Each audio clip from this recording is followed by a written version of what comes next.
Baik Ustadz Mukhlis, kita menuju ke informasi selanjutnya. Ini musim penghujan yang tiba, sejumlah ular masuk ke permukiman warga di kawasan Tangerang Selatan, Banten. Dalam 1 bulan terakhir ada 10 ekor ular yang telah ditangkap petugas pemadam kebakaran dan penyelamatan kota Tangerang Selatan, Banten. Keluarin dulu. Aksi petugas pemadam kebakaran dan penyelamatan kota Tangerang Selatan saat berusaha menangkap seekor ular kobra yang bersembunyi di pekarangan rumah warga di kawasan Ciputat, Tangerang Selatan ini direkam oleh warga. Dengan sangat hati-hati dan menggunakan peralatan, sejumlah petugas akhirnya menangkap sang ular.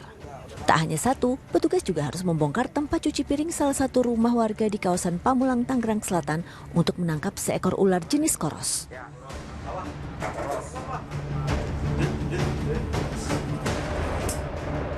Dalam jangka waktu 1 bulan terakhir, petugas telah mengamankan setidaknya 10 ekor ular berbagai jenis yang masuk kawasan permukiman warga.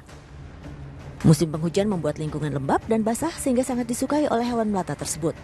Masyarakat diimbau ekstra hati-hati dan senantiasa menjaga kebersihan lingkungan tempat tinggal agar tak ditempati ular. Ular ini memang lebih senang di tempat yang lembab ya. Termasuknya di tempat yang berair gitu. Jadi di musim-musim penghujan seperti ini ya saya berharap masyarakat waspada lah yang pertama. Namun ketika melihat atau menemukan ular ya jangan melakukan tindakan sendiri kalau memang itu belum dibekali dengan keahlian. Iya, bila Anda menemukan ular masuk ke area permukiman, segera laporkan ke petugas guna menghindari jatuhnya korban akibat serangan ular. Syahbudin Attar melaporkan dari Tangerang Selatan, Banten. Subhanallah, kalau lihat ular sebanyak itu menakutkan juga ya Ustadz ya. Apa pendapat Ustadz Mukhlis tentang hal ini? Ya, kita memang perlu waspada ya. Itu mengerikan sekali kalau lihat ularnya itu ya. Dan kita memang diminta untuk menghindar dari segala sesuatu yang membahayakan ya. Ada kaidahnya itu mengatakan la dharara wa la dirar. Jangan sampai kita menimbulkan dan bahaya dan jangan sampai bahaya itu menimpa kita ya. Kita harus selalu waspada dan terkait dengan ular, ini nampaknya memang ular yang berbahaya ya, yang berbisa. Bahkan kalau kita lihat dari beberapa hadis Rasulullah Sallallahu Alaihi Wasallam itu beliau secara tegas ya memerintahkan kalau menemukan ular itu untuk dibunuh ya, terutama ular yang membahayakan ya, yang berbisa itu. Ini sebenarnya hadis itu sifatnya umum ya, ular apa saja. Kecuali kalau itu ditemukan di rumah. Dalam hadis begitu ya.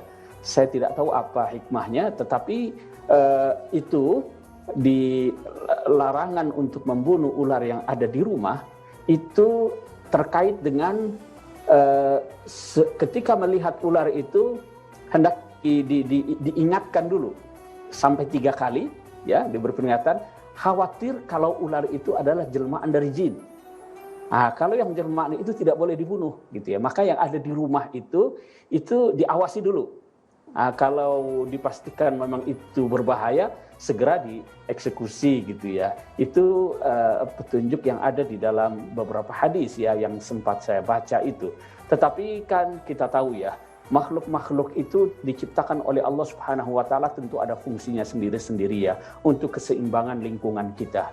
Dan tentu saja jangan bertindak sendiri, betul seperti harapan tadi itu ya, panggil yang ahlinya lah supaya bisa menaklukkan ular itu dan tidak membahayakan ya. Ya, betul sekali Ustadz, jangan pernah coba-coba begitu ya kalau ada ular di rumah. Yang penting jangan membunuh tapi segera menghubungi pihak yang bertanggung jawab terhadap ular tersebut seperti petugas pemadam kebakaran di Tangerang Selatan, Banten tadi.